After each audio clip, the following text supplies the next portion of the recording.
എന്നൂർ നമ്മുടെ കേരളത്തിലെ തന്നെ ആദ്യത്തെ ഗോത്ര പൈതൃക ഗ്രാമമായ ഈ ഒരു എന്നൂരിലോട്ടാണ് നമ്മുടെ ഇന്നത്തെ യാത്ര. നമ്മുടെ ഈ ഒരു യാത്രയുടെ ബേസിക് പ്ലാൻ എന്ന് പറയുന്നത് പാലക്കാട് എന്ന് ഉറപ്പിട്ടതിന് ശേഷം നമ്മൾ നേരെ വന്നത് വയനാട്ടിലോട്ടാണ്. വയനാട്ടിലായിട്ട് കുറച്ച് സ്ഥലങ്ങളൊക്കെ കണ്ട് ഇന്നിവിടെ സ്റ്റേ ചെയ്തതിന് ശേഷം നാളെ നമ്മൾ നേരെ പോകുന്നത് കർണാടകയിലെ കൂർഗിലോട്ടാണ് കേട്ടോ. മടിക്കേരി എന്നെല്ലാം പേരുള്ള ആ ഒരു മടിക്കേരിയിലോട്ട് പോയതിന് ശേഷം അവിടെ 2 ദിവസം സ്റ്റേ ചെയ്ത് നമ്മൾ നേരെ കണ്ണൂർ വഴി, അതായത് വിരാജ്പേട്ട് കണ്ണൂരെല്ലാം കയറി നേരെ കോഴിക്കോട് വഴി പാലക്കാട് വരാനായിട്ടാണ് നമ്മുടെ പ്ലാൻ എന്ന് വേണമെങ്കിൽ പറയാം. ഇനി ഏതായാലും ഈ ഒരു എന്നൂരിലോട്ട് നമുക്ക് എങ്ങനെയാണ് എത്തിച്ചേരാൻ പറ്റുക എന്നുള്ളത് ഞാൻ പറഞ്ഞുതരാം. അതിനായിട്ട് നമ്മൾ വയനാട് വന്നതിന് ശേഷം തൊട്ടടുത്തുള്ള വൈത്തിരി എന്ന് പറയുന്ന ഒരു ടൗണിലോട്ടാണ് വന്നത്. വൈത്തിരിയിൽ നിന്ന് ഒരു 5 കിലോമീറ്റർ മാത്രം മാറിയാണ് ഈ കാണുന്ന എന്നൂർ എന്ന് പറയുന്ന ഹെറിറ്റേജ് വില്ലേജ് സ്ഥിതി ചെയ്യുന്നത് കേട്ടോ. ഇങ്ങോട്ട് വന്നു കഴിഞ്ഞാൽ നമ്മുടെ പ്രൈവറ്റ് വണ്ടികളൊന്നും തന്നെ ഈ കാണുന്ന വഴിയിലോട്ടൊന്നും അലൗഡ് അല്ല. അതുകൊണ്ട് തന്നെ അവിടെ കാർ പാർക്കിങ്ങിലായിട്ട് നമ്മുടെ കാർ പാർക്ക് ചെയ്തതിന് ശേഷം തൊട്ടടുത്ത് കണ്ട ഒരു ക്യാമ്പിലോട്ട് പോയി അവിടെ നമുക്ക് ഈ കാണുന്ന ജീപ്പിലോട്ടൊക്കെ കയറാനായിട്ട് ആദ്യം ഒരു പാസ് എടുക്കേണ്ടതുണ്ട് കേട്ടോ. ഒരാൾക്ക് 50 രൂപയാണ് ഈ ഒരു പാസിനായിട്ട് നമുക്ക് വേണ്ടി വന്നത്. ഈ ഒരു പാസ് എടുത്തു കഴിഞ്ഞാൽ നമുക്ക് അവിടുന്ന് തന്നെ ജീപ്പ്, ഇതുപോലെ ഒരു ജീപ്പ് സഫാരി നമ്മളെ കൊണ്ടുപോകുന്നുണ്ടാവും. അത്യാവശ്യം കുറച്ച് കിലോമീറ്റേഴ്സ് ഇതുപോലെ ഓടിയതിന് ശേഷം നമ്മുടെ മെയിൻ സ്പോട്ടിലോട്ട് എത്തിച്ചേരും കേട്ടോ. നമ്മുടെ ചാനലിലെ അവസാനത്തെ വീഡിയോയിൽ ഞാൻ പറഞ്ഞ പോലെ എൻ്റെ ലൈഫിലെ മാരേജിന് മുമ്പുള്ള അവസാനത്തെ വീഡിയോ ആയിരുന്നു ആ കഴിഞ്ഞത്. അതിന് ശേഷം ഞാൻ ആദ്യമായിട്ട് മാരേജിന് ശേഷം പോകുന്ന ഒരു ട്രിപ്പാണ് ഈ ഒരു ട്രിപ്പ് എന്ന് വേണമെങ്കിൽ പറയാം. ഏതായാലും നമ്മൾ ഈ ഒരു സ്പോട്ടിലോട്ടാണ് വന്ന് എത്തിച്ചേരുക കേട്ടോ. ഇതുവരെ മാത്രമാണ് നമ്മളെ ജീപ്പിലോട്ട് കൊണ്ടുപോകുന്നുണ്ടാവുക. അതിന് ശേഷം നമ്മൾ ഇറങ്ങി കുറച്ച് ദൂരം നടന്നു വേണം മുകളിലോട്ട് കയറാനായിട്ട്. നമ്മളിങ്ങോട്ട് വന്ന ദിവസം എനിക്ക് തോന്നുന്നു ഏതൊരു സ്കൂളിനെ ഒരു IV പോലെ ട്രിപ്പ് കൊണ്ടുവന്നത് ഇങ്ങോട്ടായിരുന്നു കേട്ടോ. കുറേയധികം പിള്ളേരിങ്ങനെ ഓടിക്കളിച്ച് നടക്കുന്നുണ്ടായിരുന്നു. ഇവിടുന്ന് നമ്മളിതുപോലെ നടന്നു വേണം ഈ മുകളിലോട്ടൊക്കെ കയറി ചെല്ലാനായിട്ട്. നടന്നു വരുന്ന സമയത്ത് ഇതുപോലെ നല്ല ഭംഗിയുള്ള ലാൻഡ്സ്കേപ്സൊക്കെ നമുക്കിങ്ങനെ കാണാൻ സാധിക്കും കേട്ടോ. നിങ്ങളുടെ കയ്യിൽ ക്യാമറ മറ്റോ ഉണ്ടെങ്കിൽ ഇഷ്ടം പോലെ ഫോട്ടോസ് എടുക്കാനൊക്കെ ആയിട്ട് നമുക്കിവിടെ പറ്റും. അതുപോലെ തന്നെ ഈ ഒരു ഗേറ്റിൻ്റെ ഉള്ളിലോട്ട് നമ്മൾ കയറുന്ന സമയത്ത് ഇൻ കേസ് നിങ്ങളുടെ കയ്യിൽ വലിയ ക്യാമറാസ്, DSLR ക്യാമറാസൊക്കെ ഉണ്ടെങ്കിൽ അതിന് വേറെ ടിക്കറ്റ് എടുത്ത് വേണം നമുക്ക് ഉള്ളിലോട്ട് കയറാനായിട്ട് കേട്ടോ.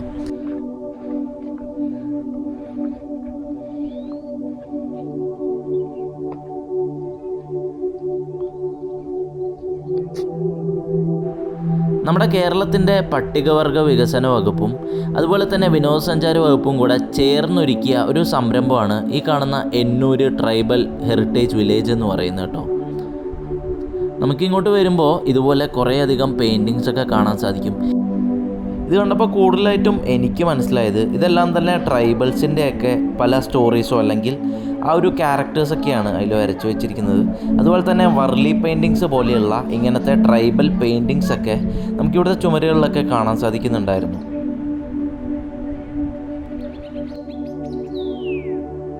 വയനാട്ടിലുള്ള വൈത്തിരിയിലെ 25 ഏക്കറിലായിട്ടാണ് ഈ കാണുന്ന ഹെറിറ്റേജ് വില്ലേജ് എന്നൊക്കെ പറയാവുന്ന ഈ പൈതൃക ഗ്രാമം സ്ഥിതി ചെയ്യുന്നത്.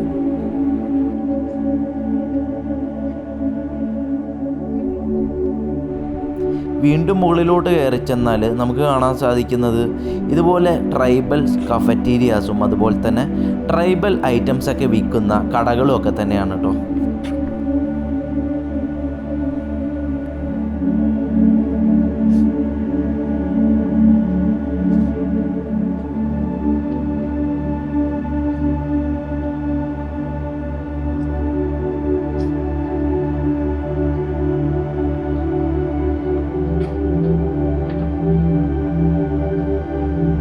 ഇവിടുന്ന് ഇങ്ങനൊരു ആംഗിളിൽ നോക്കുമ്പോൾ ഈ എന്നൂർ ഗ്രാമത്തിന് എന്തെന്നില്ലാത്ത ഭംഗിയായിരുന്നു.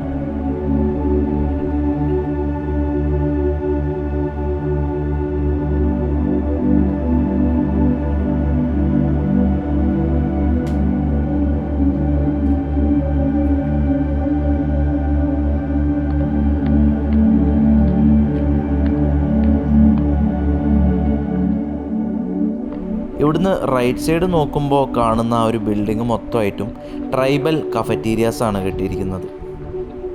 ഇവിടുത്തെ ഐറ്റംസൊക്കെ ഏകദേശം ട്രൈബൽ രീതിയിൽ ഉണ്ടാക്കിയ ഭക്ഷണമാണെന്നാണ് കേട്ടത് കേട്ടോ. നമ്മളേതായാലും അങ്ങോട്ടൊന്നും കയറിയില്ല. ഈ കാണുന്ന നല്ല ഭംഗിയുള്ള വഴിയിലൂടെയാണ് നമ്മളിപ്പോൾ നടക്കുന്നത്. ഇവിടുന്ന് നടന്നു പോകുന്നത് ഇതുപോലെ തന്നെ ക്ലേ കൊണ്ടും മഡ് കൊണ്ടും ഒക്കെ നിർമ്മിച്ച പലയധികം ഹട്ടുകളിലോട്ടാണ് കേട്ടോ. ഇനി കുറച്ചു നേരം ഞാനൊന്നും മിണ്ടുന്നില്ല.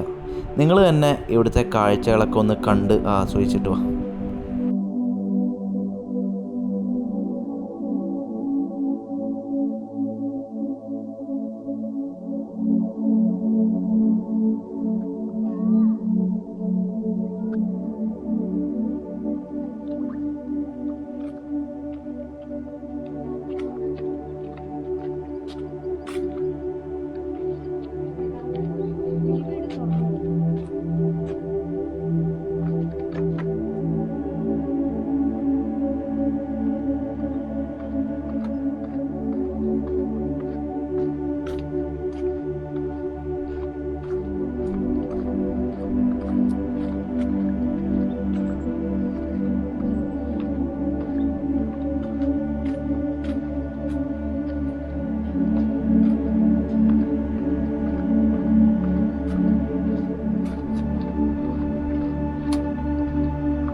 അങ്ങനെ കുറേ നേരം അവിടെ സംസാരിച്ചിരുന്നതിന് ശേഷം പതുക്കെ ഞങ്ങളൊന്ന് പുറത്തോട്ടിറങ്ങി.